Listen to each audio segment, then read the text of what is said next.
Hi, welcome back to Real Auto Reports. I'm Jonathan McGrew, and today we have the real first impressions video of the 2013 Dodge Charger RT. Yes, it has a HEMI, all-wheel drive MAX. And the MAX is the important part, and we'll show you some of those features in this real first impressions review. It might surprise you, so let's take a look. From the front, the 2013 Dodge Charger RT MAX has an aggressive look.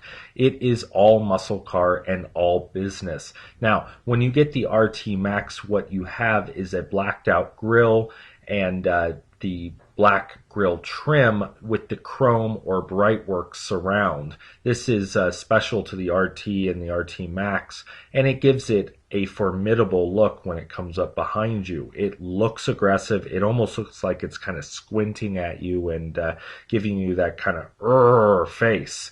And something else interesting to notice is that with the Max you get adaptive cruise control, and you can see the sensor for that in the lower left here in the lower valence grille. That's that round black eye looking thing.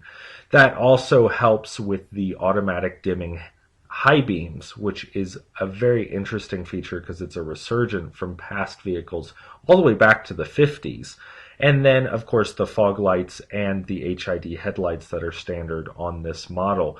Also from the front, you can see the inset hood, which is pretty nice. I love this return to the muscle car era, and this Charger really does a nice job. Much better, I feel, than the 2010 model. From the side, what you see here is a four-door sedan, and that is what the Charger is known in this era of its redesign. Now, originally in the Dodge Heritage, the Charger was a two-door, fastback, large body muscle car.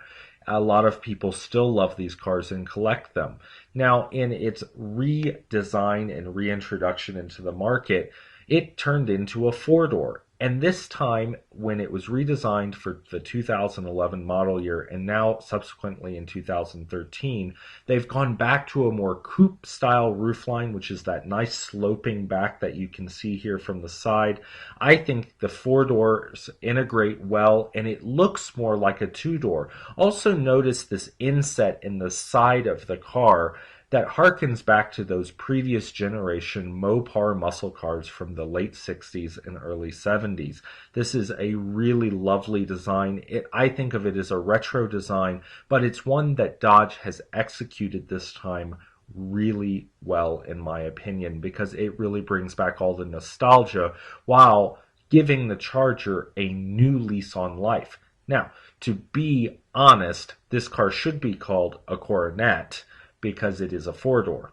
But we'll give them leeway, and we love it as the Charger, and we love how it's come out. And in 2013, it's mostly unchanged, and why mess with a good thing? From the back, you're going to notice that this car does not have the spoiler option, but you can get it with one. Personally, I like the Charger without the spoiler. I think this is a clean look. I think it's more in line with the heritage or retro look that the Charger is going for. You know, back in the late 60s, the 69 and 70 Dodge Chargers really did not come equipped with spoilers, and they didn't need them for the design to be 100% muscle car, and I think very nicely executed.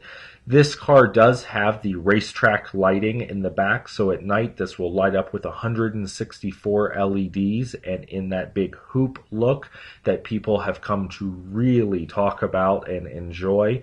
Of course, you can see with the Max package we have the dual exhaust with the bright work down here in the lower valence. We have rear park assist, which is those little dots going along the back bumper. And if you could see a closer view of this, up in that third brake light in the top of the trunk lid, you have your rear backup camera and the button to open the trunk. And the trunk will open all the way by itself once you hit that button, which is a nice feature. And with the camera being so high, you get a good view out of the interior monitor, but you also don't get as much splashback on the camera when it's snowing, which is a great design feature of this Charger. From the driver's seat, The Charger is a cool car because of how you can get it outfitted. Now with the RT Max all-wheel drive we have the two-tone interior. So this is the tan and black, of course, as you can see. And I think what really stands out here is the increased quality and look, the luxurious feel of these Chargers when they redesigned them for 2011, and it carries over into 2013. The chrome trim really stands out along the doors and in the cup holders and the shift area. It has memory seats inside, an 8.4-inch color display for the navigation entertainment system, and pretty much where you control most of the features of the Charger. You have adjustable pedals. This has the Napa leather interior. And of course, we cannot forget the fact that in 2013, you have Beats Audio, which is new. The 2012s had an Alpine system. So you can really thump along with over 500 watts, including a nice subwoofer in the trunk. They've done a nice job with the interior on the Charger, and I think that not only does it harken back to the 60s again, they've done a nice job to bring that design language from the past in, but it's got a real updated look, lots of soft touch, and is a classy ride inside. Under the hood, you are indeed going to find a HEMI. Has it got a HEMI? It's got a big one too, a 5.7 liter V8 putting out 370 horsepower. Okay, so it's not quite the size of the 426 HEMI back in the day, but 370 horsepower is a lot of power. In fact, it's more than the 3.6 liter Cadillac will put out in its top of the line performance model in the CTS or the ATS that has just come out. And we actually have a review of their 2.0 turbo on our YouTube channel.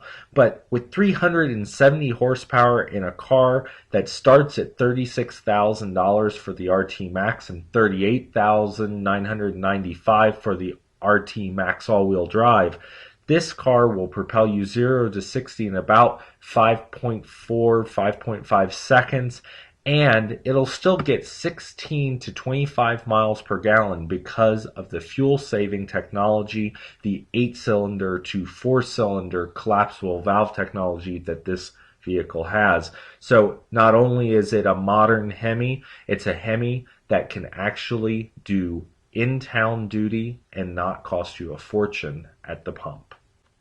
Hitting the road in the 2013 Dodge Charger RT all-wheel drive Max is it's an experience. You're going to make an impression in this car. You floor it and you can lay rubber on the road even with the all-wheel drive system. Now keep in mind it will be rear-wheel drive most of the time. It has an adaptive intelligent all-wheel drive system that will engage the front axle when it senses slippage and takes cues from the weather. It's also temperature sensitive. Turn off the traction control, it'll automatically go into all-wheel drive mode to keep all 370 horsepower and all the torque it puts out planted on the road. In the all-wheel drive, we have heard that, and actually experienced, that it steers a little differently than the rear-wheel drive, and that is because you have that extra weight up there over the front axle and slight different power transfer when it is engaged in all-wheel drive mode. However, it does not bind up. It will do circles well, and even when it is in all-wheel drive mode, you'll find that it is a seamless transition from one to the other. It is a nice system and well put together by Dodge. The ride and comfort of this car is incredible. Frankly, from a first impression perspective, it soaks up bumps well. It does not wallow. It does not overly tip through corners. It is a nice flat riding sedan. And the seats, especially these sports seats with the Napa leather and all of the features in the Max, are wonderful to sit in. And you know what? You probably will fall in love once you sit in the interior of this car. So that's the real first impression of the 2013 Charger RT all-wheel drive MAX. You have to put all those things together to get this pretty cool top-of-the-line Charger. We think it is an aggressive look to it. It has a lot of power, and from a real first impressions perspective, it is pretty cool, and it makes you want to have a muscle car. Well, at least I think it does. So make sure you return for the real video, the real review, because I like this car so much, I bought it. So you're going to get to hear what I think about this car in depth on our real video. For Real Auto Reports, I'm Jonathan McGrew, and we'll see you down the road.